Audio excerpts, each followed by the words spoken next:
During a few summers of my childhood, I spent a lot of time over at my aunt and uncle's house. I was there nearly every day of the week. School was out of session, and both of my parents were working full-time jobs, so I needed to go somewhere to keep me occupied. My aunt and uncle were living fairly close to our neighborhood, and my aunt babysat a few other kids, so me being sent over there was most logical. I luckily also had a few cousins around my age to play with and keep entertained, so it worked well for all of us. They lived in this very large and eerie Victorian-style home. As soon as you walked inside, the environment immediately shifted and made you feel out of place. I could always feel instant chills run down my spine, like the presence of something was clearly evident. But my 7-year-old self tried to avoid the feeling and not allow it to bother me. My family is here. I am here to enjoy my summer, to play, and have fun every day. I can't allow myself to be frightened by this feeling. But as the summer days went on and the feeling continued to linger, especially when I would be alone, I no longer wanted to be over there. I almost felt like I was constantly being followed by someone or something, although this presence was heavier and more evident in some rooms more than others. For example, there was a bathroom downstairs in the corner of my uncle's office. This teeny tiny bathroom had no windows. The lighting was always dim, and the doorway to enter was abnormally slender. Inside there was barely enough room to use the toilet, sink, or mirror it contained. Whenever I went inside, I felt trapped or suffocated. But oddly, I never felt alone inside the little room. Obviously, the bathroom did not have enough space to fit more than one person, but I always felt like someone was in there with me. The way the dim light reflected on the mirror, it created this feeling as if someone was staring through from the other side, almost like someone was on the other side of a two-way mirror, watching my every move. I avoided that room at all costs. Another room I avoided was the attic. To get into the attic, you would enter through another slender door, similar to the tiny office bathroom.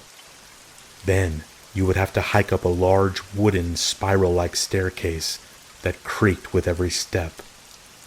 The attic was musty and reeked of a stench that was unexplainable. I remember that my aunt and uncle had searched the attic for a possible animal that snuck in, got trapped, and died, or maybe some old food that was left up there that went bad, but they could never find the source of the smell. Aside from the smell and god-awful creaky stairs, this is the room in the house where the presence felt the most powerful.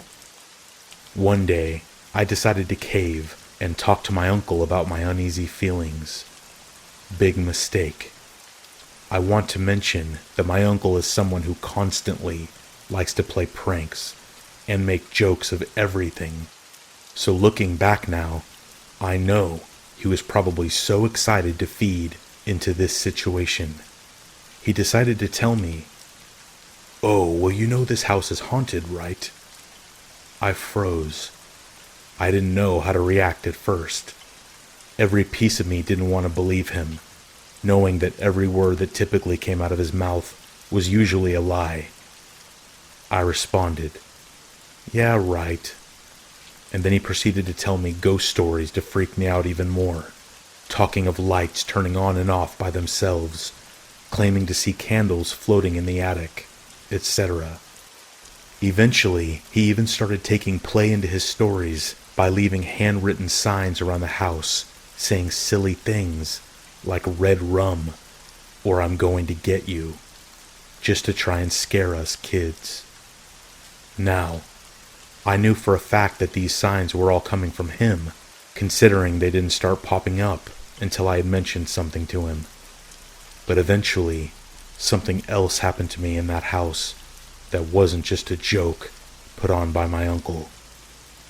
I don't really recall much of the day, but I do remember it was a good one. I was so distracted by playing with my cousins, they begged me to stay overnight with them, and I agreed. I got to sleep in my cousin Sam's room. He had a bunk bed, so it was perfect for sleepovers. The only issue was, who gets the top bunk? We played rock, paper, scissors, and I ended up losing. I was stuck with the bottom bunk. Damn. We laid down for bed and dozed off fairly quickly. I'm not sure what time it was, but I remember being abruptly woken up in the middle of the night by a very familiar sound. Creak, thud, creak, thud. I jumped. What was that noise? I know that sound. I didn't get up. I just remained laying down facing the wall that the bunk bed was pushed up against. Creak, thud, creak, thud. Somebody was walking down the attic stairs. Just my luck. The attic entrance is only a few feet away from Sam's bedroom door. As I lay there staring at the wall, frozen in fear, that familiar feeling began to creep upon me. That same environmental shift you get when entering the house. The same feeling of someone staring at you through the tiny office bathroom mirror. And that same heavy presence you get while going up to the attic. But this feeling was much, much worse. I was terrified and extremely uncomfortable.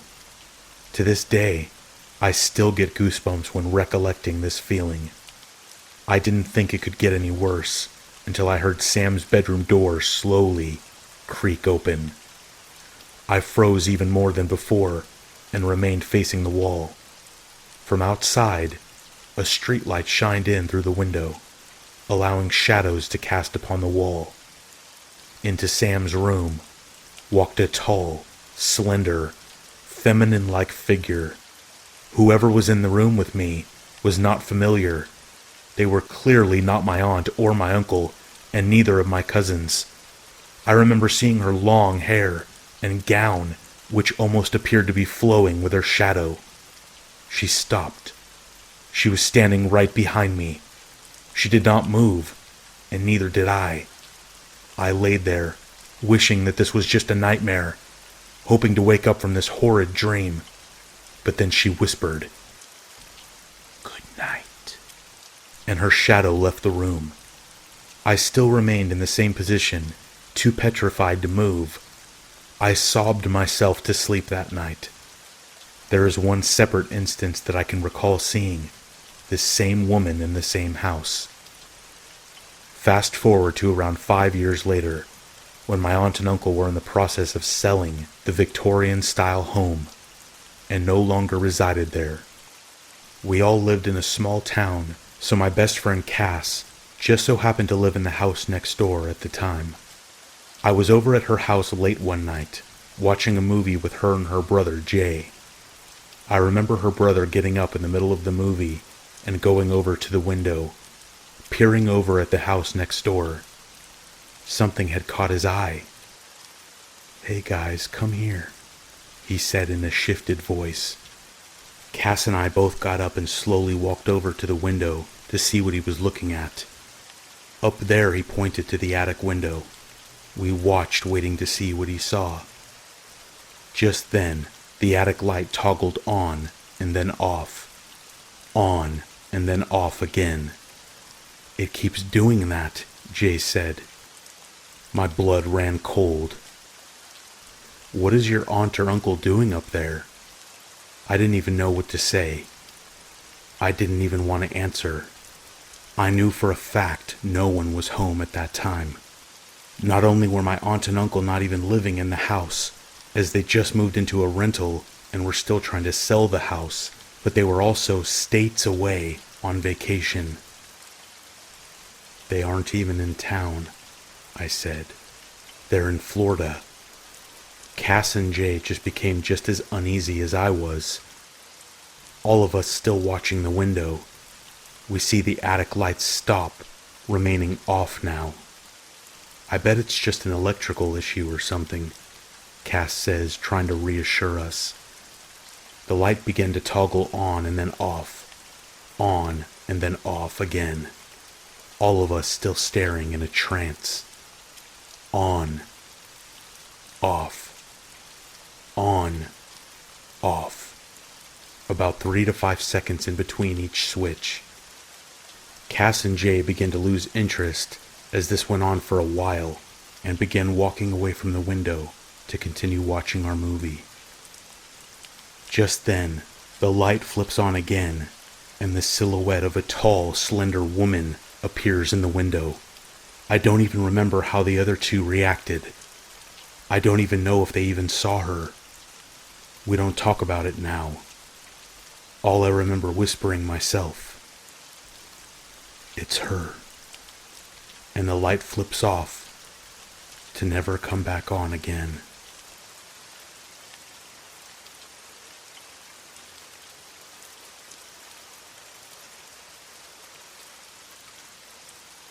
I was 16 years old, and at the time, it was in the mid-80s.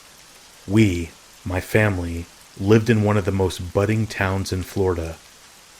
Articles were constantly being printed about how Bradenton, Florida, was where everyone wanted to live. Being 16, I used to take change from my father's pockets and walk to a restaurant down the street that had a cigarette machine. It was the only way to avoid a clerk asking for an ID. Don't get me wrong, no one may have asked for an ID. I can't say for sure. I lived in a small community that was right on the water. My walk to the restaurant wasn't very far. I passed 3 canals, a tiny apartment complex, and then a stretch that was like a couple blocks. This little stretch was lightly wooded. On the other side was one of the canals, in between a dirt road. Possibly a hidden makeout spot. So I'm right at the stretch with cigarettes on my brain, lights fading. This was the darkest part of my walk. And then I get this feeling. It's as if someone is right behind me. No sounds. Even the crickets and cicadas stopped chirping and buzzing. The hair on my arms started to stand up. Then it felt like someone breathed on the back of my neck. I turned around, startled, but no one was there. My eyes started searching the wooded area, my ears listening intently, my feet moving faster. I saw nothing. I heard nothing. What I felt, though, was the first time I felt anything like this on my walk to get smokes. To add to my distress was knowing I had to walk back home. 2 days later, my mom exclaims, "Oh my God," as she's reading the morning newspaper. "What?" I ask. "You're not going to believe this. Right down the street by the restaurant, a young woman was raped and murdered." I never told my mom I walked right past there the same night this woman was murdered. I didn't want to give myself away as a smoker, or that I had snuck out to get those smokes. The next time I took a walk to the faithful cigarette machine, it was earlier in the evening. Twilight still hung in the evening skies, giving me enough light to see the yellow police tape surrounding that small patch of trees and the dirt road. Unfortunately, the feeling never went away on those walks. That odd feeling. The feeling of something is wrong. The feeling that someone was there. And what terrifies me the most is that someone was there. I feel lucky to be alive.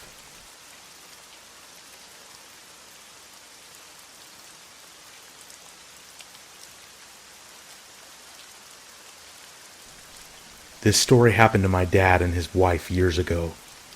He was driving late at night in the middle of nowhere in Utah, and he and his wife wanted to make a stop at a gas station to get snacks, use the bathroom, etc. When he got to the gas station, he saw a police car parked out front. When they walked into the gas station, he saw a man at the register, but no police officer. The man didn't greet them with a hello, and actually looked a little nervous.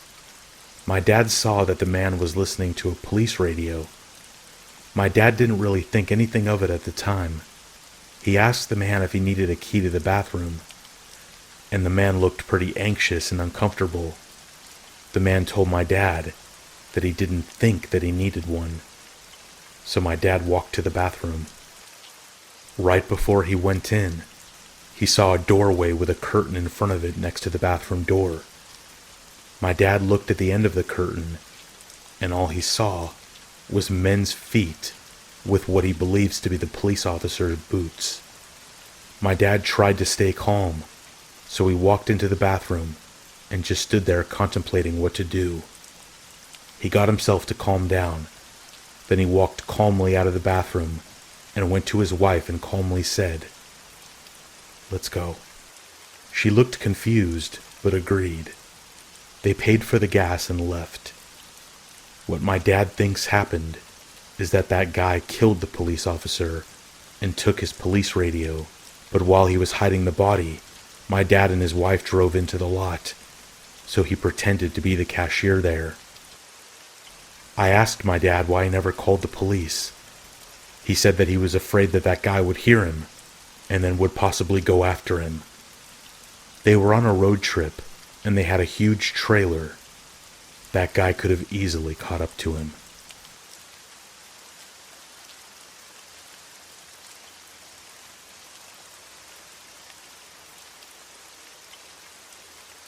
I've had a few delivery jobs that have given me the creeps. One or two that I was pretty sure I was about to be robbed.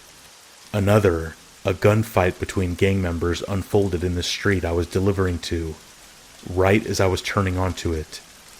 But these are just occupational hazards, I guess. Yeah, it sucks, but you get over it. Only one delivery job really, truly terrified me. The only one that scares me to think about, even today. So we get an order from an address that none of us drivers had ever delivered to before. This normally causes some suspicion among us, since we're always pretty weary whenever delivering to a new address. A fair few first-time deliveries have resulted in an address getting blacklisted. Sometimes they try to stiff you for money or some other scam to get free pizza. Generally speaking, the drivers take turns delivering to a new address, and this time, it just so happened to be my turn. So once the order is completed and the pizzas are boxed up, I take them out to my car and punch the address into my sat-nav. It turns out the address is right on the edge of our delivery area, pretty much in the middle of absolute nowhere.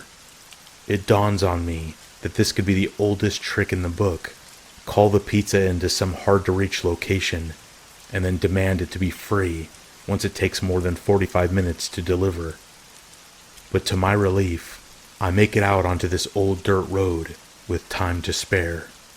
Yet my relief doesn't last long. Not when I see the state of the address I'm delivering to. The house is so run down, it looks like a squat, like it's been commandeered by the homeless as a place to avoid sleeping rough. There's a rusty old pickup in the driveway, its wheels all askew from years of misuse. I mean, the place was just the very definition of haunted house. Needless to say, I wasn't expecting a particularly generous tip. As I take the pizzas out from the passenger seat of my car, I start hearing this faint, whining noise. My ears prick up immediately and I freeze, trying to work out just what the sound is and where it's coming from. I come to realize it's the sound of a violin being played, but more accurately, it was the sound of a violin being played very badly. These discording noises carried on as I walked up the dirt pathway towards the porch and the front door. The sound of some old violin, old strings that were way out of tune. Creepy, sure, but that's not what terrified me. When I knocked on the front door, the screaming cat violin sound ceased instantly. A few moments of silence went by before I began to hear slow, heavy footsteps growing steadily closer. I can't be certain, but I'm almost sure I heard someone breathing on the other side. These heavy, labored breaths as I waited for the door to open. The silence was broken A metallic snap of the door unlocking before hurried footfalls sounded on the other side. Someone had unlocked the door and then scampered away from it as if they were overly skittish about visitors. Hello? I got your pizza order here." I remember asking, feeling the tension rise as silence once again engulfed the room. "Come inside, mister." A childish voice came from the other side. I wanted to just turn tail and run at this point, but returning to the pizza place without the money for the pizzas would definitely mean a verbal or written warning from my manager. I already had one for turning up late. I could not afford another. So, reluctantly, I took hold of the door handle, turned it, and walked inside. The interior of the house was bathed in darkness, only a handful of weak oil lamps to give me any sense of the layout. A figure was crouched on a nearby sofa, the old violin lying next to it. "There's $15 on the table there, mister." The person sounded like a child, but they looked bigger than they should have. On the small, dusty coffee table in front of the couch, there were little piles of change. Normally I'd have taken issues with this, but to be honest, I'm desperate to get out of there at this point. I'd have taken any form of currency. As I stooped down to start sliding the little piles of coins off into my cupped palm, I started to hear the kid's labored breathing again, but I dared not look towards him. I could see its legs in my peripheral vision, and even then, I could see how unnaturally long they were. This person was not a child. "Sorry about the coins, mister. I saved them all up to afford this treat for myself. It's all I have." I told the person not to worry in the sunniest disposition I could muster. The last thing I wanted to do at this point was upset them. I pocketed the coins, barely having counted them. Hell, I'd come up with the difference myself if I needed to. Like I said, I just wanted to get out of there. But as I turned to leave, hastily thanking the person for their custom, I caught a glimpse of the person's face in the low light of the oil lamps. They were burned, horribly burned up and down their arms and chest. The scarred flesh extended all the way up to their face and head. Only the person's features were obscured by a small rubber mask. The mask didn't even cover up their entire face, only a small central portion that concealed their eyes, nose, and mouth.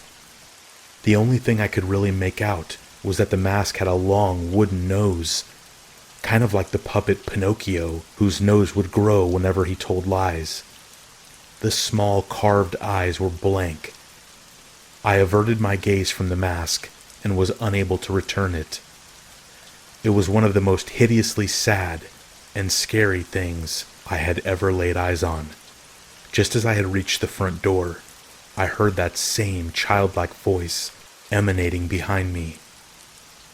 "Want to hear me play a song, mister?" Before I even had the chance to answer, to tell them I was too busy with deliveries, they had grabbed the old violin next to them and began to whine out a tune. Although the strings were almost totally out of tune, I started to make out the tune they were trying for. "If you go down in the woods today, you're sure of a big surprise. If you go down in the woods today, you'd better go in disguise. For every bear that ever there was will gather there for certain, because today's the day the teddy bears have their picnic." I was back in the driver's seat of my car before you could say, "Nope, I'm out," scrambling to start the engine so I could make a quick getaway. I don't think they had any intention of hurting me.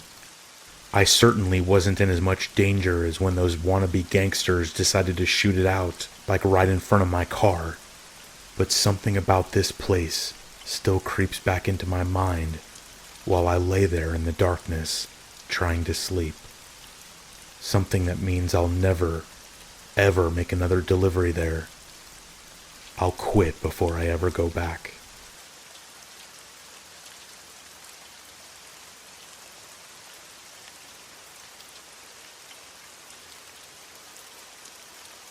First things first.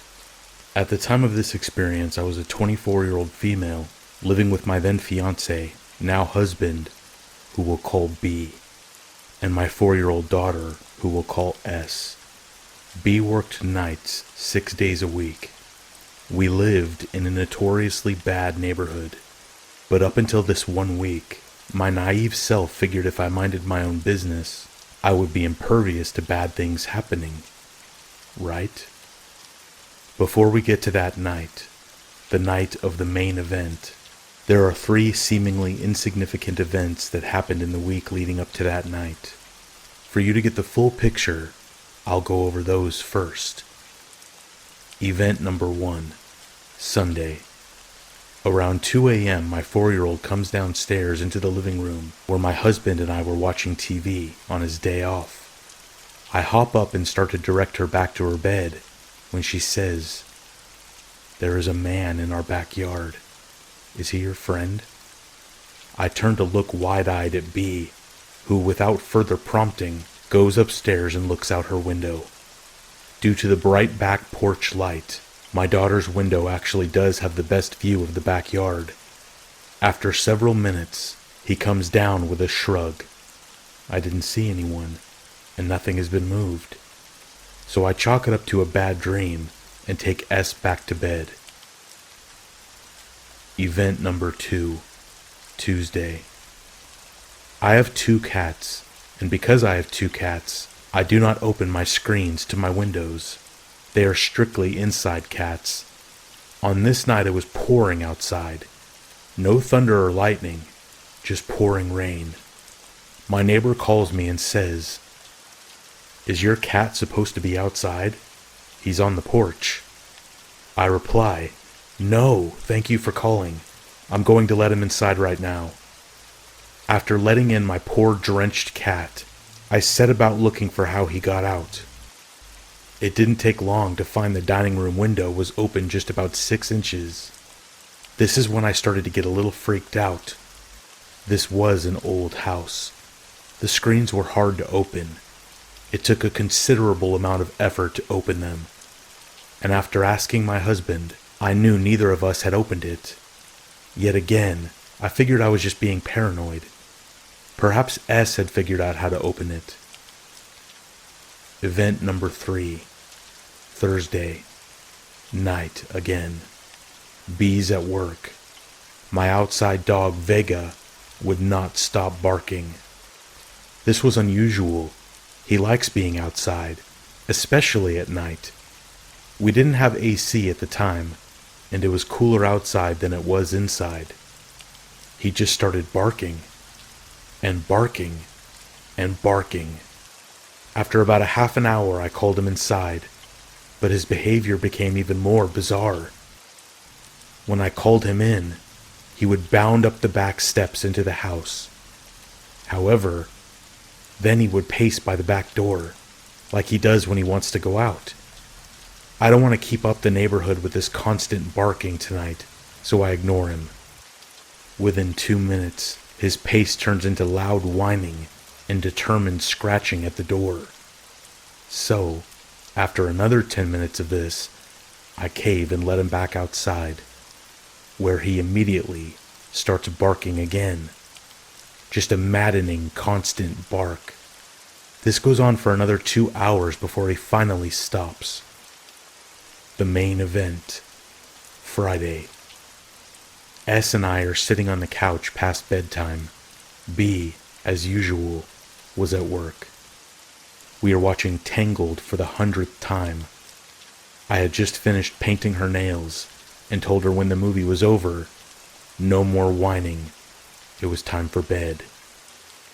Now, remember that window that my cat escaped from? It is visible from the couch and vice versa. This is important. Over the movie, I hear what sounds like a tap. I pause the movie. Nothing. Weird, but whatever. I start the movie again. tap, tap, tap. 3 seconds. Then tap, tap, tap. I don't even have to pause the movie. I know I heard a tapping noise, and my gut starts to twist in knots. I have anxiety, though. It's probably nothing. Then my brain starts going into overdrive. There are no branches outside next to the windows, no trees, no bushes or decorations near that window. No, brain, you're overreacting. Stop it. I get up from the couch and go over to the window. Damn, the reflection from the dining room light keeps me from being able to see anything but darkness and my own reflection.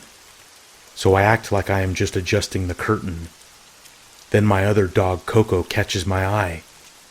This normally happy-go-lucky puppy is staring at the window, hackles raised, teeth bared, and growling the most terrifying growl. I mean, I have never heard her make that sound before. I stay calm and walk back over to the couch and send S to bed. I wanted to keep acting normal. I don't know why, but I was afraid that if whoever was outside my window knew that I knew they were there, that they may react aggressively. I sat down on the couch again and called B. I explained what was happening, and all the while, the tapping had resumed. B told me to call the police, so I did. 10 minutes pass. Tap, tap, tap. Tap, tap, tap. 20, then 30 minutes pass. Still no police. Tap, tap, tap. I called B again. He is furious the police aren't there yet. He tells me he's leaving work now. His work is 30 minutes away. Tap, tap, tap. Coco is glued to my hip. She would not move from my side, all the while growling. Finally, 50 minutes after my call, red and blue lights turn on in front of my house. Shouting. Then I hear our car, with its unmistakable squeaky brakes, coming up the driveway. Only after I heard B's voice on the porch did I dare open the door. Sure enough, the police were putting a man in handcuffs and into the police car. When they had pulled up, they saw the guy and nabbed him.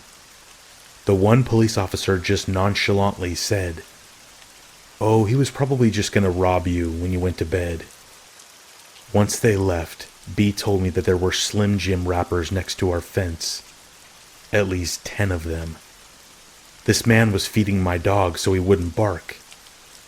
While the officer was putting him in the car, the dispatcher was naming off his priors. One of them was sexual assault. From where he was at the window, he could see both me and my 4-year-old on the couch. Because of the first 3 events, I'm fairly certain this man was watching our house. He knew B worked at night, and that if he didn't bring food, my outside dog would tell the whole neighborhood that someone was in the yard. He knew he could quietly open the window. I'm afraid to think about what could have happened had I not heard the tapping. If Coco hadn't reacted the way she did. We moved 2 weeks later, and I hope that nothing like this ever happens again.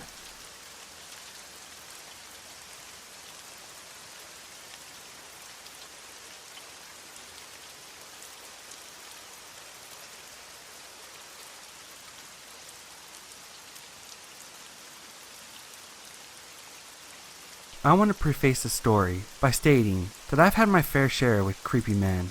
This situation, however, scared the life out of me. It's the first time I genuinely felt like my life was in danger. My husband and I had to drive 17 hours last week to North Carolina for a wedding. It was an exhausting week, and we basically spent the entire time rushing from one family gathering to another. We were staying in a motel for the time that we were there. We had already been at the motel for a few days by the time the actual wedding rolled around.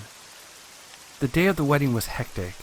We were rushing around, trying to get ready to leave for the venue. My husband got ready before me, so he could do some last minute things before we had to leave. That left me alone in the motel room to get ready before he returned. It was brutally hot outside, and I decided to do my hair and makeup in just my underwear so I wouldn't be sweating in my nice dress the whole time. Where the motel was laid out, the sink and mirror were in the general open area of the room, with the toilet and shower in another room. So anyone walking by our window could see me standing at the mirror. However, I did have the curtains closed, but these curtains were a little bit sheer, so you could technically see a shadow of someone walking by outside, or could maybe see a silhouette of me inside the room. I was curling my hair in the mirror when I noticed a silhouette of a man walking by my room. As he passed my window, I see him stop and start trying to look into my window. At first I thought it was my husband trying to see if I was ready, so I paid no mind to it. But the longer the guy stood there, bobbing his head around trying to get a better look through the curtains, I began to realize it was not my husband, because obviously he would just came in. Now I'm starting to freak out a bit. Before I could do anything though, I watched as this guy start to go for the room door.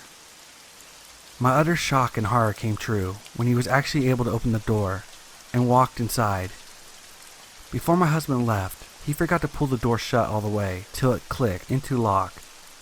So now I'm face to face with this man, and I'm in my underwear no less. He was at least 6 feet tall and standing in my room. I thought to myself, this is it, he's gonna attack you. That was a very scary realization to have. I also thought to myself, you're gonna have to burn out his eye socket with this curling iron if you want to survive. For a few seconds, probably only a second or two, but it felt a lot longer. He just stood there staring at me like I was a piece of meat, and he was starving, ready to pounce on me like I'm prey.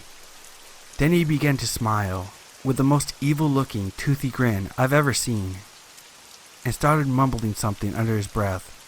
I couldn't make out what he was saying completely, but I did make out the words, "pretty lady," and "come here." I don't know if it was a fight or flight response, but I suddenly got pissed. I charged towards him, ready to strike him with a hot curling iron. I screamed as loud as I could, "Get the hell out of here!" It must have startled him, because he jumped back, out onto the balcony, and out of the motel.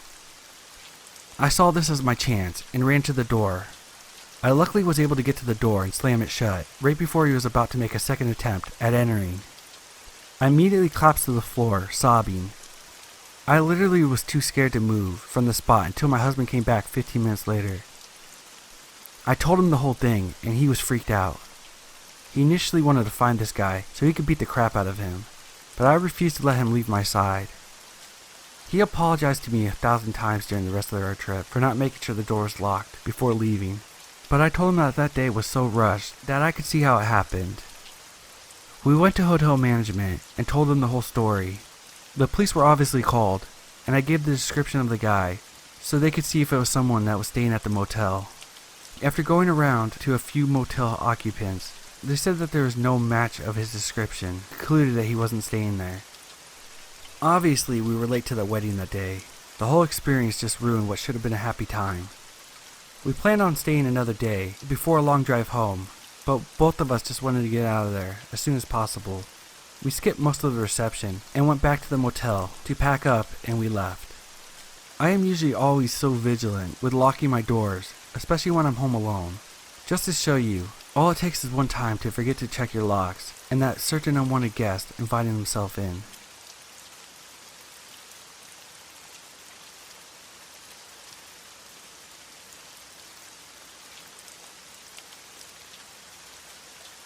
I'm an insomniac, and it mostly sucks, but one summer night, insomnia most certainly saved my life. It was around 3 a.m. I was 18 at the time, and home alone. I went to bed at 12:30. So not only was I pissed that I couldn't sleep, but I was also getting bored. So I thought I would just get up and watch a movie or something, and hoped that I would feel tired soon enough, or at least entertain myself for a bit, and time would go faster. When I got out of my bed, I heard a noise coming from my bedroom window. It sounded like something scraping against the metal frame. I went to go pull up the blind to see if there was something there, and just before I could, I heard a click coming from the window. I knew that sound. It was the sound that my window made when I unlocked it. I felt my heart skip a beat, and I couldn't describe how much fear I was in at that moment. I knew that it wasn't something, but someone at my window. While I was frozen in fear, I heard my window slowly and gently slide open. I felt a mix of fear and rage. Someone was breaking into my house, into my room. I had a sword collection on my wall, and I took the sharpest one and made the blade pass through one of the slides of the blinds where someone would have been in order to open the window. I felt that I hit something with my blade, and I heard a short scream of pain. I took a step back and was going to hit again when I heard footsteps running away towards the street. My sword still in hand, I pull up the blinds, and there was no one there now. I closed my window and blocked it off so it couldn't be opened again. With the adrenaline still rushing, I took my phone and called the police, while keeping one eye on my window and another on the tip of my sword, where I could see blood. The police arrived soon after, and nothing else happened since. The intruder was never found.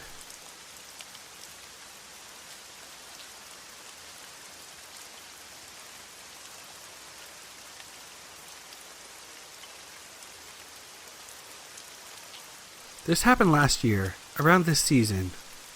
While I was broke and struggling to make ends meet, I just moved out and didn't want to resort to going back to my parents. Anyways, I was desperate and looking on Craigslist for caregiver/housekeeping gigs, just to make quick cash while I was looking for a full-time position. After responding to several, I got a bite back from a man who had advertised as a disabled man who needed help with his morning and evening routines, since he had a bad back. As a past caregiver, I thought nothing of his request to help bathing and dressing him, since I knew it could be difficult for some. After chatting on the phone and coming to the conclusion that he was a nice and normal guy, I proceeded to head over to his townhouse late one night to help him with his night routine. He lived a bit out of the way for me, but I was desperate and didn't mind. He even said I could spend the night since he needed me in the morning anyway. Once I got there, he was a decent-looking man in his late 30s or early 40s with a cane.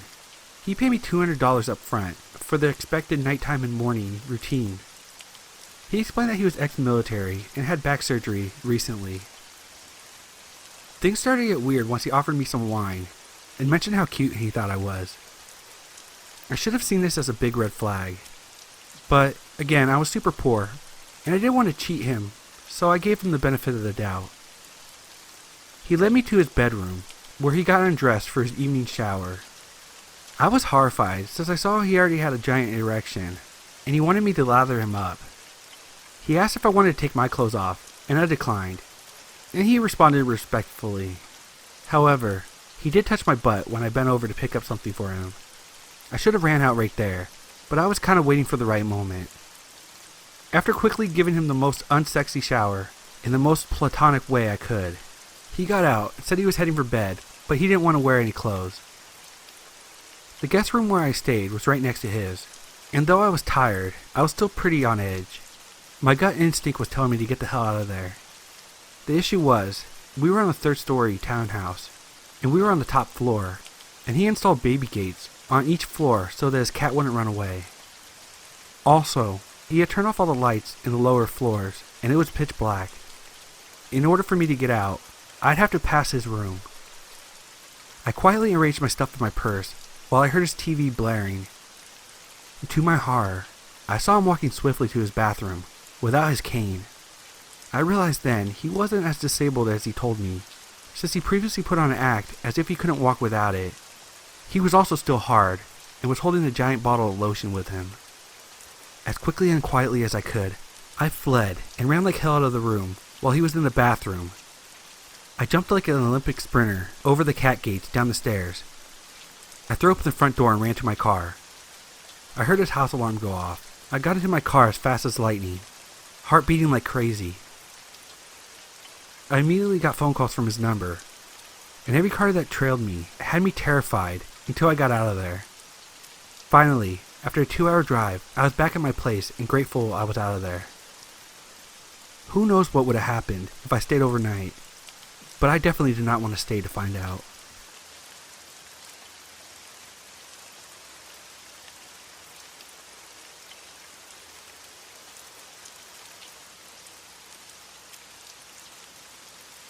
This happened 7 years ago. I'm 20 years old now. My parents were away from home for a family emergency. I'm the only child, and whenever my parents left and I stayed home alone, I usually didn't get scared. This was the third night by myself. I was playing video games and eating junk food, and then I hear a knock on the door. I was wondering who it could be knocking on someone's door at a later time like this. I could see a man peeping through the small glass windows surrounding the door. I could hear him yelling. He was saying, "I'm really hurt, please let me come in." I said, "What's wrong?" and he said he broke his foot. This seemed kind of weird to me. I asked him how he broke his foot, and he told me he was walking around the neighborhood and tripped over his foot and landed in an odd way. He was begging me and screaming, telling me that if he got really hurt, he's going to sue me for not helping him. I said I would call him an ambulance and for him to wait outside. After I said that, he said, "If you don't let me in, I'll slit your throat and cut your body in half." As soon as he said that, I grabbed my dad's shotgun that he keeps on the highest shelf of the kitchen, and I grabbed the phone to call the police. I told the man that the police are on his way. He then told me that they won't make it in time. He was trying to bust open my dining room window. By the way he was hitting it, it looked like it was about to break. I quickly ran upstairs into my room and decided to hide under my bed. I called the cops, and the operator told me that they would be there in a couple minutes. As soon as the operator said that, I heard the window break. He must have found a large rock in my front yard. I could hear him checking all the rooms downstairs. Then, I heard him coming up the stairs.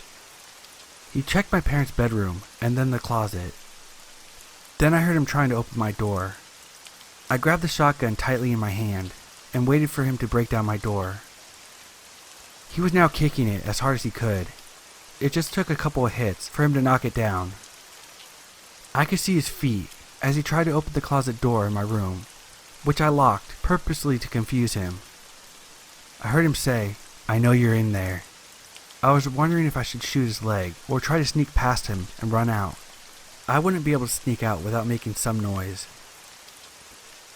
At that moment, I had forgot that I was under my bed and went up and hit my head, making a very loud noise. The man quickly turned around.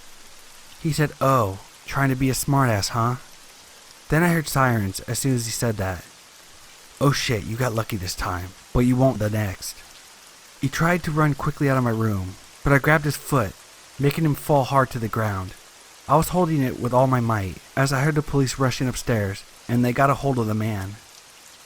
I came out with a shotgun, and the police were pointing their guns at me now. I quickly explained everything, and the police understood. Apparently, they found the man's van parked in front of my house. He had many sharp knives, duct tape, a camera, and a rope. I couldn't have imagined what he would have done to me if I hadn't locked the closet door. The police called my parents and told them what happened. They came home 3 days earlier, and my mom hugged me very tightly, and so did my dad. My mom told me that they had sentenced the man to 15 years without a chance of getting parole.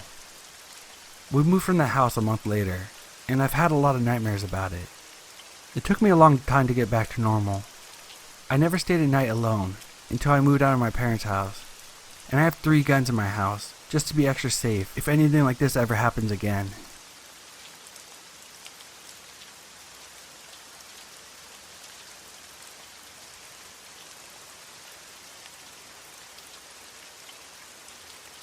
This happened in early 2017. I was a 23-year-old girl and had just finished college. The field I studied was not huge in my area, so I decided to leave. I moved to the biggest city in our country to make a post-graduation course and look for a job. As I was still unemployed, I decided I would wait to make a long-term rental contract, worrying about a possible bad commute to work. In the first couple of months, I was switching from Airbnbs and hostels all the time. I was already tired of this. I decided this would be my last move, and then, with or without a job, I would settle. I was running out of money and decided to stay in a dorm in a hostel next to where I was taking classes. Sharing a bedroom is not a problem to me during a trip, but when you're living somewhere, trying to create a routine, sharing a bathroom with some complete strangers just sucks. I would share the dorm with 3 guys, but it's not with any of them that my bad encounter occurs. They were nice, apart from one of them snoring so bad at night. No biggie. In another dorm, although, was the creepiest person I've ever seen. He was in his mid-30s, and he was not traveling. He was native from the city where we were in, and was using the hostel as a new house since his parents kicked him out of theirs. He introduced himself and tried to be nice and flirty with me. I was polite initially, but declined his advances. He wouldn't stop. He started following me all day long in the hostel. Anywhere I went, he would show up in less than 5 minutes. On the second day there, I left the hostel to a job interview, and by the time I arrived back to the hostel, late at night, he was seated alone on the front stairs, waiting for me. He told me this like it was the most natural thing on earth. He would buy me snacks, ask me out, try to get information about my personal life. All these things when I already made it clear of my lack of interest in this friendship. All this happened in 3 days. I was exhausted of his presence, but what I didn't know is that it could have went worse. As soon as one of the guys that was sharing the dorm with me left, he asked the hostel staff to switch dorms so he could stay in the same one as me. Obviously, he didn't tell me this, so imagine how surprised and disgusted I was when I saw him coming into the dorm with all his belongings. I was so scared of his presence that I slept wearing jeans to avoid any sort of advantage that he could take while I was sleeping. The very next morning I decided to leave. The situation had got worse, and I couldn't handle it anymore. While I was packing, the guy showed up, noticed what I was doing, and started to cry, asking me not to leave him. Then, to make things even more creepy and disgusting, he told me that he would miss seeing my face while I was sleeping, and thank God that he had taken photos. I was trying my best to stay calm, but I lost it when he told me he had taken pictures of me while I was sleeping. I took his phone out of his hand and asked him to see the pictures, and deleted all of them. There were a bunch of photos of me sleeping in the night before. I left the hostel, and I really regret not reporting him to the staff.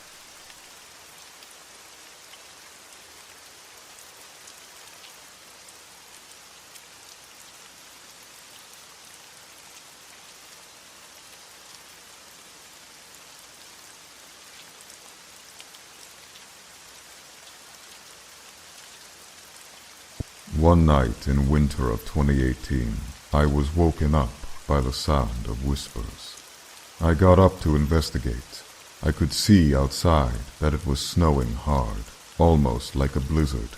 I called out, "Who's there?" No answer. I went downstairs to investigate further. I then heard footsteps from upstairs, the floorboards creaking. I ran back upstairs to see because the roof has a door that leads to the outside. Stopping to fetch my pistol, I yelled out, "I'm armed," to which I heard a blood-curdling laugh.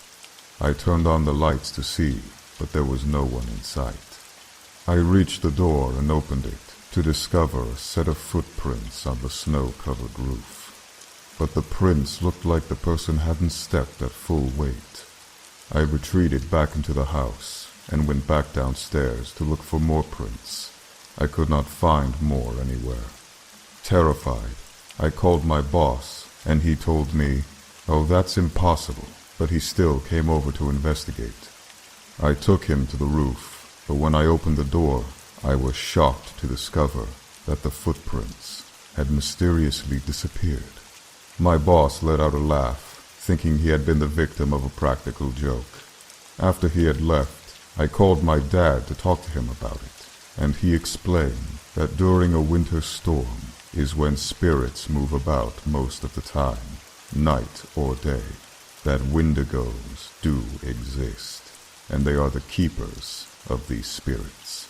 When my dad arrived home, he and I walked all around the house to look for more footprints, but there wasn't any to be found. To this day, I make sure to check my roof for footprints before I rest now.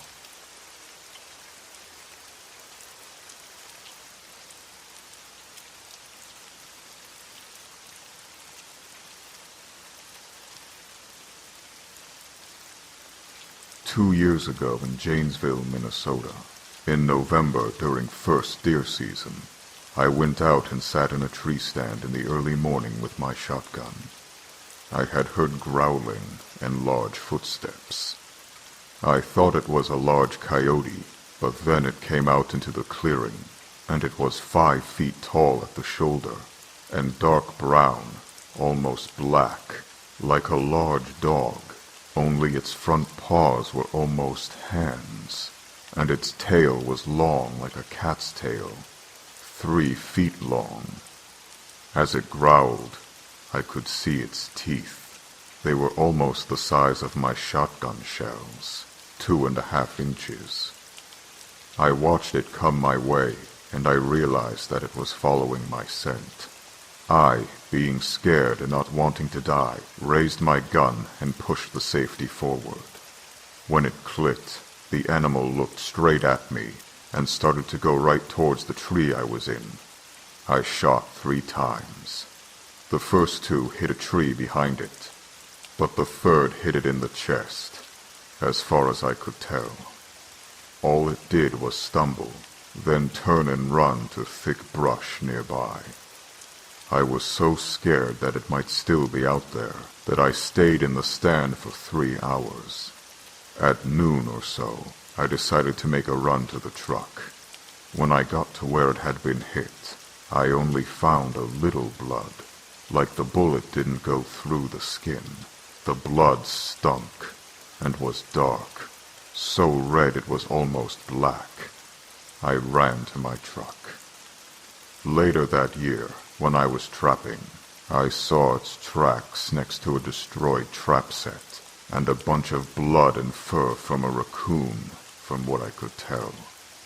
I have never gone back to those woods.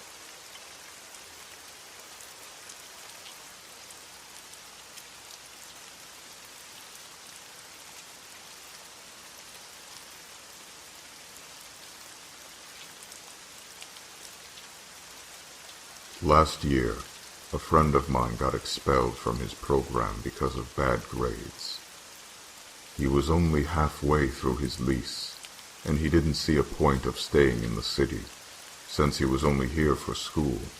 So he told me that if I wanted to take over his lease as a subletter, he'd only charge me half of the rent. I thought it was high time to leave my parents' place, since I had already graduated. So I agreed, and thus moved into his place. The house had 2 floors, plus a basement, where my room was.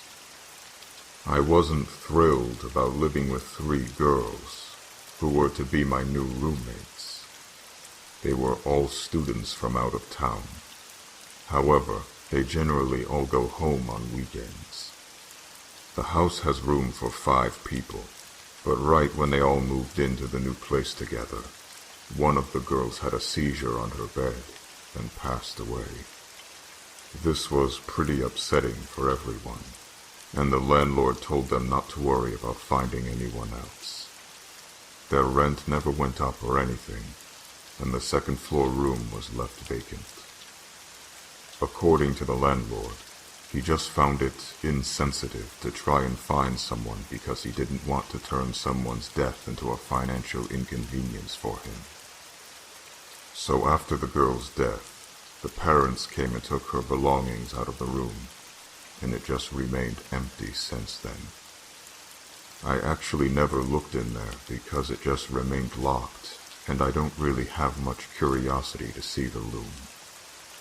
The first weekend I spent there was pretty uneventful.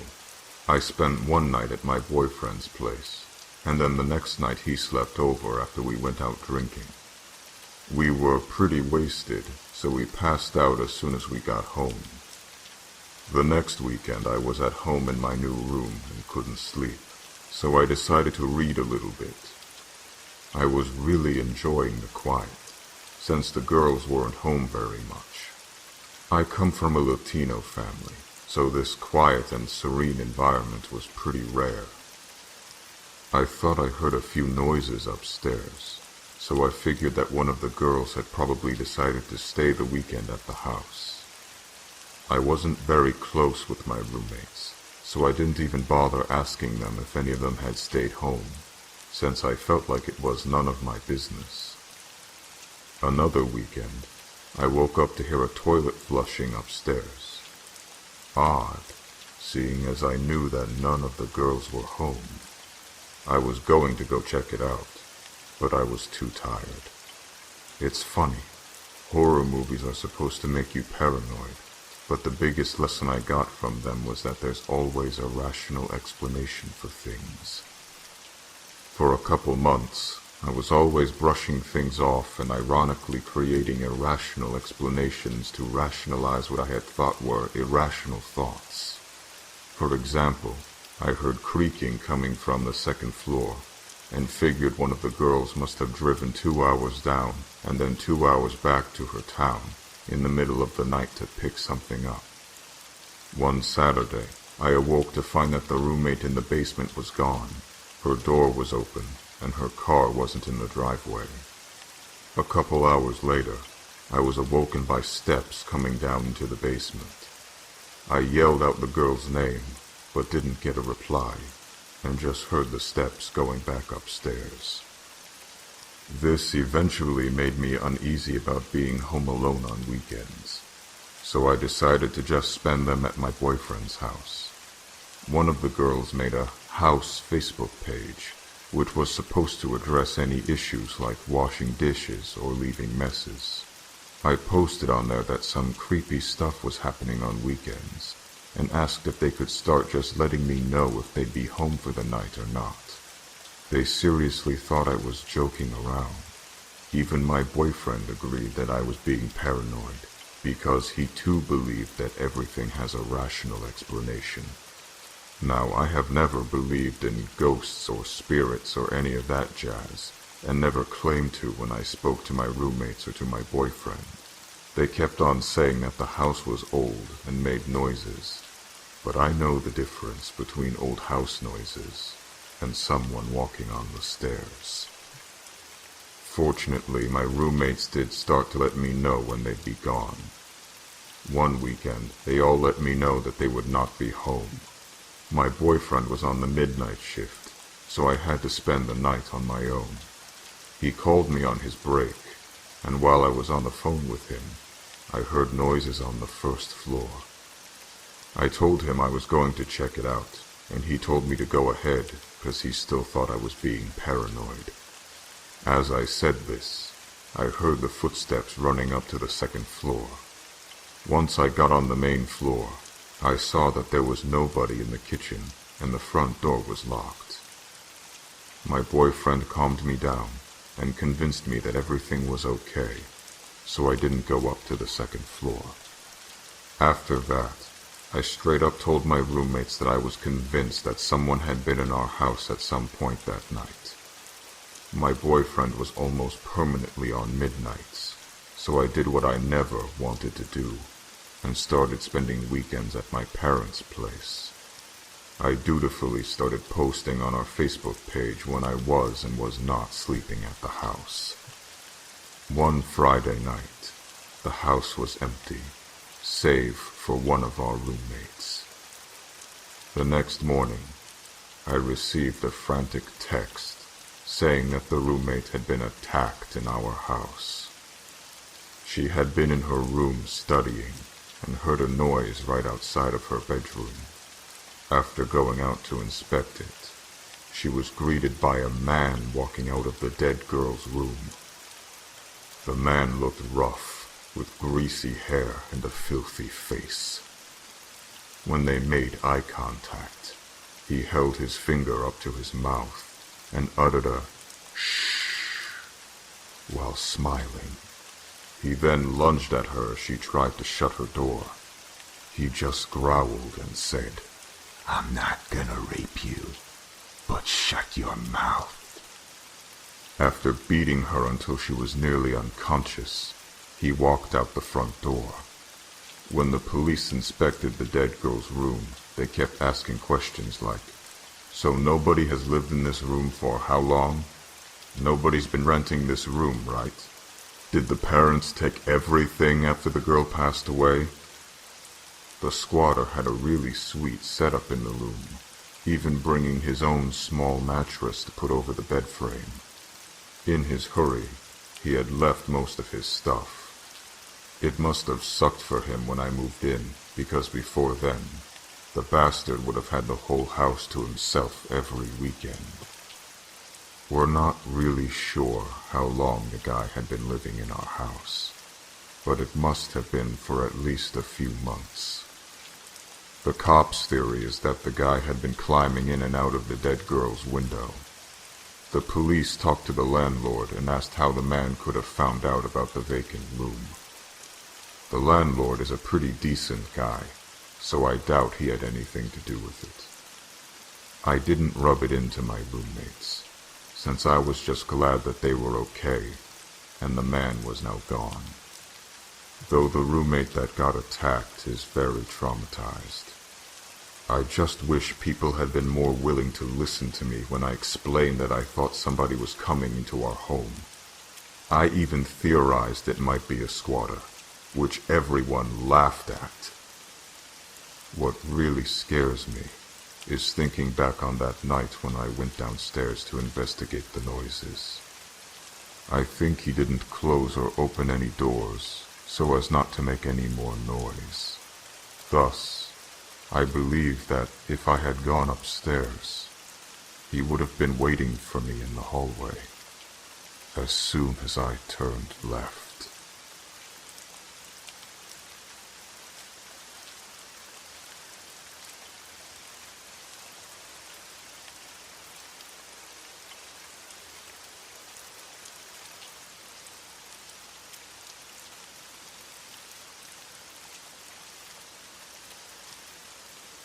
We were always told not to venture out on Werewolf Road late at night when we were children. But one night, we were just too damn determined to know why the teenagers from our small town were so frightened by the unnerving place that we had to see it ourselves. I had my small backpack loaded with snacks, a flashlight with spare batteries, a flare gun with a can of bear spray, and attached to my backpack was my sleeping bag. The four of us gathered together behind my cousin's house, who lived just 2 houses down across the street, and together we all exchanged scary legends and stories we had heard about the road and the cemetery on it. I heard there's a woman in the trees who jumps on people's cars late at night. She sleeps on a mattress with her dead, rotting baby, Evan said with a morbid sense of pride in his voice. That's baloney, my cousin Justin said, shaking his head. I heard she was just drunk and that happened once. The baby wasn't dead. The police took it from her, though, he said in a matter-of-fact tone. You guys ever heard about the dead puppy in the box my brother found in the cemetery? I said out loud. The other 3 looked at me, their eyes widening with interest as I spoke up. He said we went up there alone one day, around 2 years ago, when we moved here. He said he was walking through the graveyard and near one of the tombstones there was a purple box. He saw blood on the outside of the box and grabbed a stick to open it, and there was a dead puppy that someone had sacrificed. He looked up and saw streamers in the trees and an area where it looked like there was a fire. For 4 adolescent boys with active imaginations, you could only picture how terrified we were. There would have been next to no possibility that we would venture out anywhere such as that alone. But together, it was a different story. We were all in this together, despite how frightening it was. Oh, come on. He's just jacking with you, Ronnie, the youngest of us 4, spouted. I could tell he was lying, and believe me, he wasn't. He had a look on his face that made me feel like he wasn't. We gonna do this or not? Johnny said, seemingly irritated by the stories. We each shrugged and picked up our belongings, and next thing we knew, we were walking towards the road that led to the legendary road on the other side. The leaves and sticks cracked beneath our feet as we stumbled along the pitch-black summer night. Justin had his flashlight shining ahead of our group. The narrow beam shone the heavy thicket that surrounded us. In some places you could see, even in the absence of light, the silhouettes of fast food litter like styrofoam cups of various sizes, and plastic bottles or discarded cans that were scattered about. I felt the crunch of an empty beer can under my foot.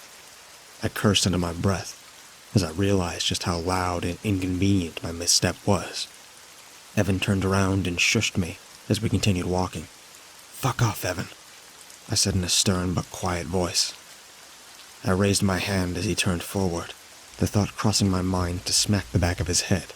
I bit my bottom lip and considered how bad that could be for us if the wrong group of people noticed our presence. "Okay, I see the road. We need to decide right now if we're going to drop our stuff off first and then continue, or if we're going to take everything," Justin said. I looked around at the flat, dry ground that was covered in leaves nearby. "That looks like a perfect area to set up camp," I said, pointing at the spot. We all four removed our bags as we walked over to the grounds I chose, setting them down. "Anything valuable any of you might need to grab before we go?" Justin asked. I raised my bag and grabbed the bear spray, assuming it would be good just in case we ran into some trouble.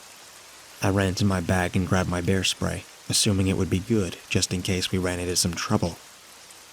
Ronnie and Evan shook their heads and continued with him as he moved his flashlight from off our newly claimed campsite and headed for the cemetery on Werewolf Road. I quickly caught up to them as we continued. In the humid summer night, there wasn't a sound to be heard, besides a barn owl that could be heard in a tree nearby, and our feet lightly moved across the earth. We reached the dirt road, and I raised my head and looked around as what sounded like something heavy fell through a mess of branches, perhaps a decrepit tree or a large animal. Whatever that was, it wasn't small, I heard Ronnie say. I looked over at him and was leaning over his bent knees, wiping his sweaty face off with his dark shirt. He raised up and shook it, attempting to cool off. We four sat in silence. The night now grew more ominous. We stared at the dirt road, and I now looked to the right, remembering the wooden bridge that led to the cemetery. "It's this way," I said. We continued walking. I turned around to notice the rest of the group beside me. I turned around to see the rest of the group behind me. Justin still holding the flashlight, but aiming it up in the trees rather than the very dark road ahead. "Justin, can I see the flashlight?" I asked. "There you go," he said as he quickly stretched his arm out and held it out like the Olympic torch. We approached the wooden bridge. As we came closer, I looked out at the creek, where you could see a pile of dead hogs, perhaps 6 or more, on the creek bed. The stench from their rotting, bloated corpses fouled the air. On the bridge was a pentagram, drawn out near the very center. It had been faded from the elements, but you could still see it fairly well. We gathered around it, not saying a thing aloud. "The cemetery is just up the road," I said. We continued across the bridge, and I noticed that Ronnie turned his head and looked back at the creek, where the dead hogs were. "Did you guys see that? Or smell it, at least?" We continued walking, not thinking too much about it. There could have been many reasons for that. Not even little things had to be unusual, even to young boys who longed for excitement. As we got closer to the cemetery, we noticed a bright light coming from inside its fence. It was a fire. We rushed down the road, trying our best to stay low and keep quiet as we grew dangerously closer to the cemetery. We got off the road and made our way up to a ditch, which led us into the woods that surrounded the cemetery fence line. As we lined up to peer through the fence, we were careful to stay low. Embers lingered about the blaze like fireflies in the cemetery landscape, and we watched as these beings gathered around the fire. They weren't human. There hadn't been a chance they were human at all. They were beastly, savage creatures that were swift on all fours. When they were on the lookout, they stood on their hind legs and perched, exposing their ape-like chests and torsos. The rest of their bodies looked more canine, like a greyhound. Their faces were covered in heavy, bleak masks that looked similar to the surgeon masks worn during the Black Plague. But these were more of a ghastly sight on such already terrifying monsters. I knew we couldn't dare trespass on their fiery territory. I watched as one lurked near a tombstone and dug like a canine into the ground. I listened as we could hear what sounded like gurgling coming from the plot, dirt being thrown viciously behind the creature. The rest of the pack began to gurgle and click their mouths as they walked around the fire. 3 other creatures gathered near the burial plot where the first creature dug, and the other 3 stood on their hind legs and looked around. I watched as the creature that was now buried deep in the ground climbed out of the hole.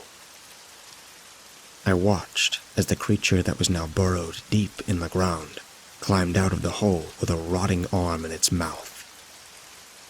It sat next to the others, arms between its 2 hands, sniffling. The others gurgled and sniffed in between chirps. Another creature crawled into the hole and came back to the surface with a dismembered leg in its mouth and carried it away from the rest of the group. Justin looked over at the rest of us with a face full of shock as he spoke very hesitantly in an almost faint whisper, trying his best to control his breathing. "We've got to get the hell out of here. I don't know what those things are, but they aren't people. I say we leave our stuff in the campsite and get back to my place, fast."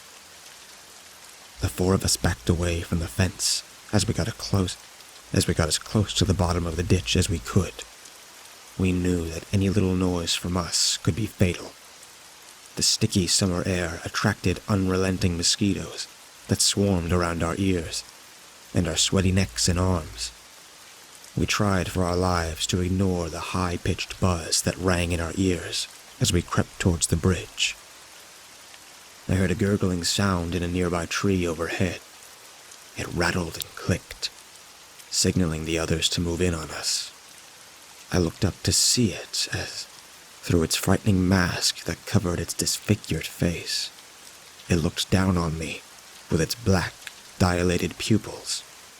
As I felt the sweat collect in my eyes and the mosquitoes I refused to away at bite into my neck. The other 3 were frozen in place, staring at the creature as well. I smelled urine in the air from Ronnie, as he couldn't anymore hold his bladder in fear. I couldn't blame him. There wasn't a moment for ridicule or disparagement. The creature stared into our eyes, and I heard the fence line viciously rattle as the other creatures climbed and jumped in, closing in on our misfortunate, desperate souls. Justin spoke up. "Guys, any ideas?" I slowly reached into my pocket and felt for a lighter. In my other pocket was the big can of bear spray. We let them close in on us dangerously to our discomfort, but I knew this was an ample opportunity to quickly discharge as much of the can on them as I could, while we still had a chance. I watched as the creatures fell on their backs, croaking and clicking their tongues with this very awful and loud scream that came out in between gurgles and rattles. They nervously clicked more after this. The creatures in their tree appeared to fear jumping. It leapt in the opposite direction, scurrying near the cemetery fire. We quickly rushed across the bridge. We jumped into the creek near the dead hogs and trudged through the water. It was only 5 minutes or less to Justin's home, the time we counted down together, not allowing failure to escape the grip of such vile and heinous of creatures. We saw the porch light nearby as we entered into the neighborhood. It had been a welcome relief to know that we had arrived. As I reached Justin's patio under the floodlight, I took a moment to catch my breath. I turned my head to look around, and I realized I had been the only one who reached my cousin's backyard. I called out each of their names, but without success. I waited around 5 minutes when I saw the beam of Justin's flashlight shine into the backyard from over the fence. I watched as him and Evan and Ronnie boosted each other over his fence as I continued to walk over to them and asked them what exactly kept them so long. I watched them, and something seemed different about their demeanors. They each had a look in their eyes that unnerved me. Justin spoke up. "You left us behind. You didn't even let us catch up with you. What the hell were you thinking?" he said angrily.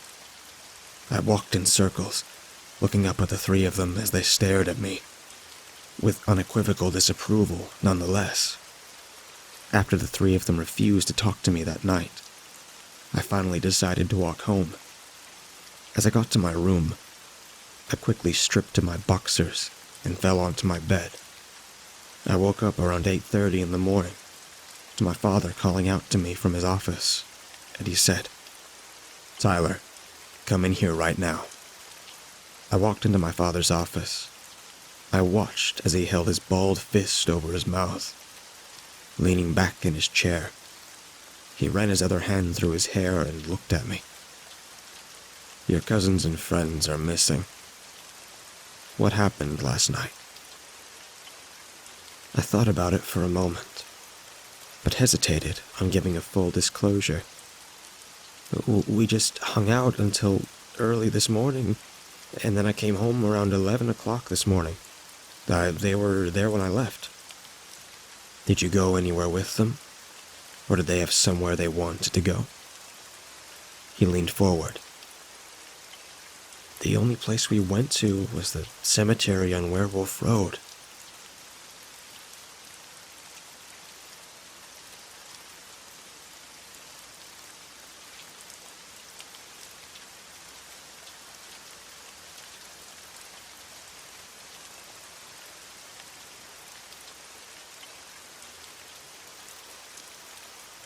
To this day, I don't know who this strange man was. What exactly am I talking about? Well, let's go ahead and get started. It was around 2007, and I was staying over at my friend Abigail's house. She lived out in northern Oklahoma, pretty much in the middle of nowhere. She had left for the weekend on a business trip, and she was paying me $100 to take care of her pets. Since her house was 2 hours away from me, she told me I was more than welcome to stay at her house. I really didn't mind since she lived near a farm.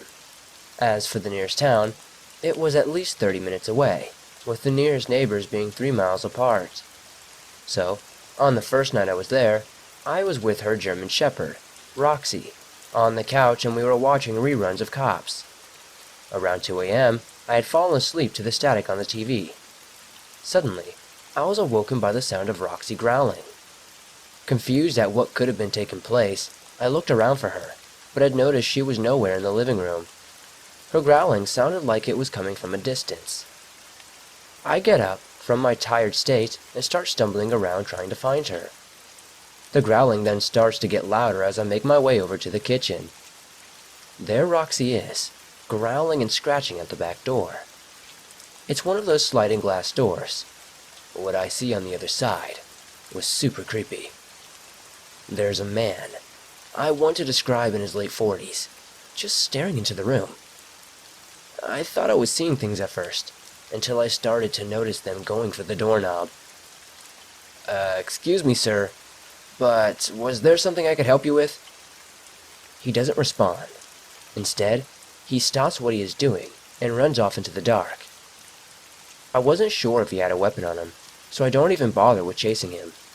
Instead, I go ahead and call the cops, who showed up about 30 minutes later. I gave them a description, and they checked the surrounding farmlands. Sadly, they come up empty-handed.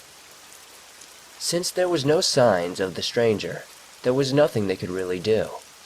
That should have been the end of things, but they were about to get a whole lot worse.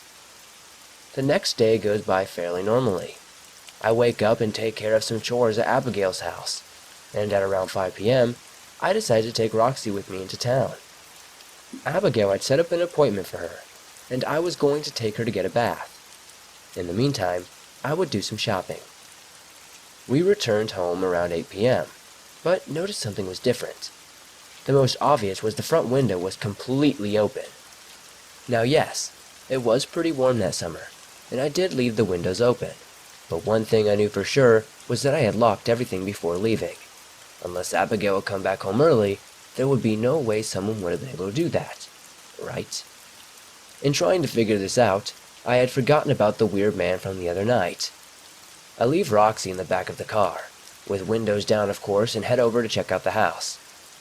I head inside, and nothing seemed different. It was kind of eerie that it was just, everything looked the same, if that makes sense. You know, when you know there's something wrong, but you can't tell what. So blaming my forgetfulness, I bring Roxy inside, and we settle down for dinner. At this point, I had called Abigail and told her about what happened the other night. She goes on to say that she had a similar experience a year ago. She said someone had been following her, and had tried to break into her house. However, he was never caught. Could it have been that this creeper had waited a whole year to make his move? I wasn't sure, but later on that evening, something took place.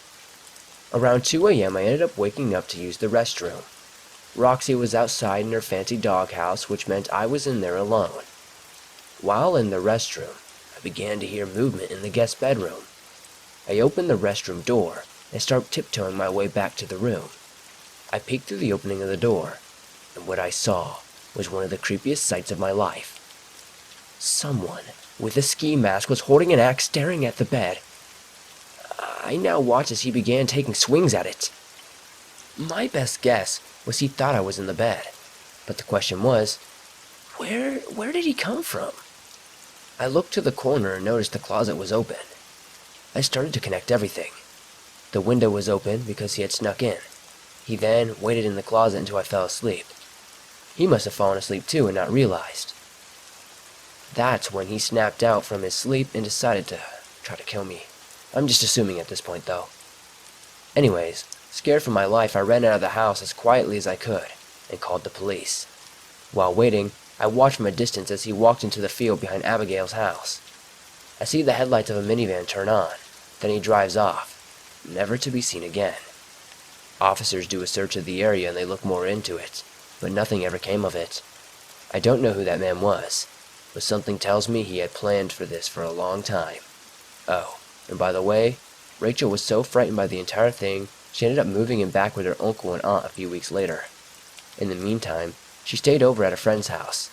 As for the home, it has now fallen into disrepair and remains abandoned. The whole thing goes down as one of the most unexplained and scariest moments of my entire life.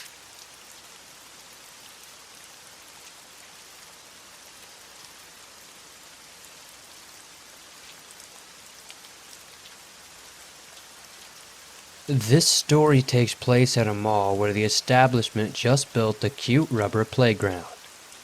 At the time I was 6 years old and was simply enjoying playing at the area as my family was shopping only a few feet away. Then came a wrinkly looking tanned man with a long beard, skinny and balding. He approached a small Latino boy and began talking to him about cool toys he had in his van. Now, at this time, I knew that stranger danger was a thing, but to my shame, I only stood there, shocked that this was happening. More so when this boy was agreeing to follow him where he kept the toys. I remember thinking, oh my god, is this boy really going with this man? Doesn't he know what stranger danger is? If that didn't make things worse, the boy was so excited that he went ahead to invite his brother, around the same age as I am, and they went off together. I honestly didn't know what to do. I didn't know what more to do other than to run off into this giant mall after them and get lost. I don't know. I decided I would tell my mom what was going on, but would she even believe me? Where were their parents? As I stood there, watching them walk off together in the distance, so did the opportunity. I stopped playing and walked into the store where my mom was and told her in my shy voice what happened. I was struggling to find the words, but I told her along the lines of, "Hey mommy, I saw something strange happen. I saw an ugly old man walk off with two boys, like the kind of men you warned me about on the news." She just looked at me and smiled, not seeming to entirely understand, I guess, what I was saying. I pressed the issue more though, but she only responded, "Don't worry, mommy is almost done shopping for shoes." She proceeded to shower me with compliments in the kind of tone moms reserve for when they playfully talk to babies, but this only made me more distressed. I could feel the time to act slipping away. I remember telling her, "I'm serious. There was a creepy man over there, talking to children." I pointed at the direction where they once stood. I remember watching her face attentively. Saw a flicker of understanding, but she brushed it off as doubt settled in. That was the end of that encounter. A few days later, I was watching the news with my mom, and I saw the same boys. I felt placed on the spotlight again on what to do, but I knew my mom would never take me seriously. I was only 6, and my family were illegals who wouldn't want to be involved with this kind of stuff anyway. I asked my mom what she thought about those 2 boys, but she had no opinion because she wasn't paying attention to the TV anyway. I often look back with regret of what I could have done. Parents may teach their kids what to do in these incidents, but all I could do was be a witness.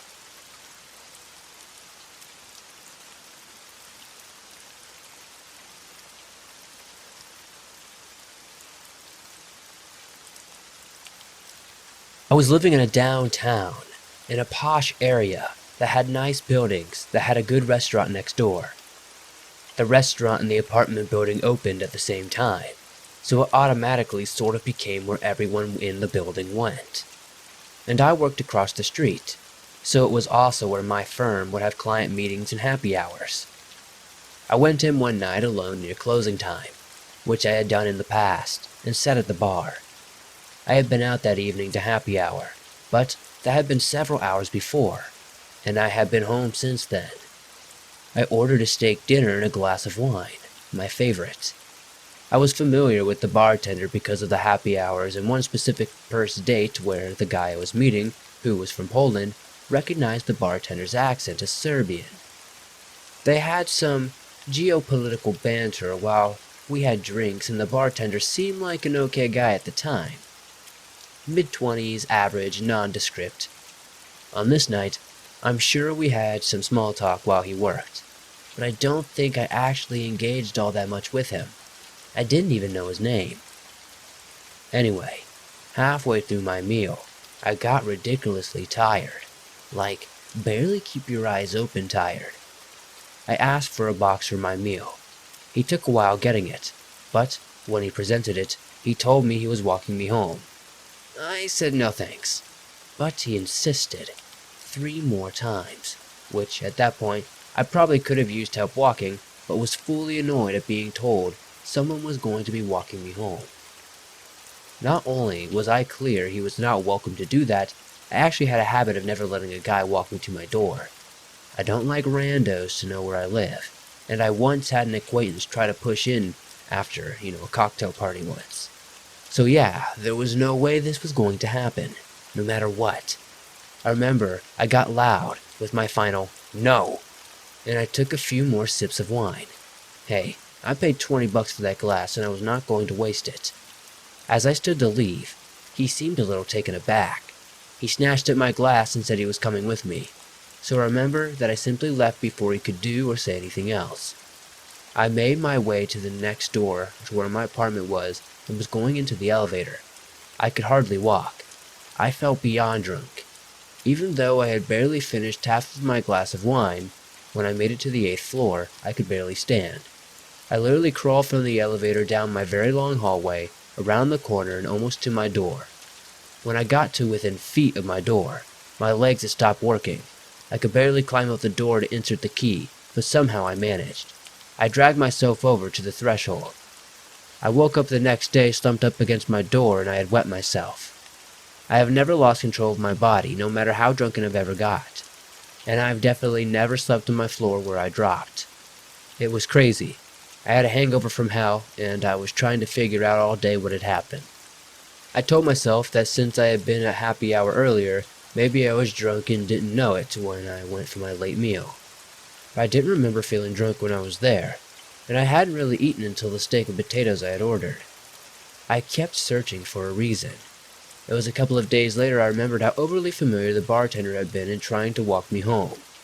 It chilled me at what could have happened if that guy had walked me home. I had no proof he had done anything, but somehow I just knew. I felt stupid that I had gone back out that night when I could have eaten at home, and I felt stupid for not watching him more closely, even though I had been alone at the bar. I felt stupid for going alone at the bar too, when I could have eaten at a table, but I just couldn't be sure enough of anything to report it anywhere. I just kinda hid for a couple of months, refusing to walk by the window in front of the bar of the restaurant and generally avoiding the corner altogether. It was at least 2 months before I could go back in that restaurant, and even then it was only for work. I was relieved when I didn't see him at the bar, but I had to ask if he was coming later or something just so I could miss him. When I asked where he was, the person behind the bar said really flatly, "Oh, him? Yeah, he's gone. We had to let him go." I remember searching the bartender's face for a clue and picked up on some mild disgust. So I said good or something, and then he started to talk about how he thought it was better for everything.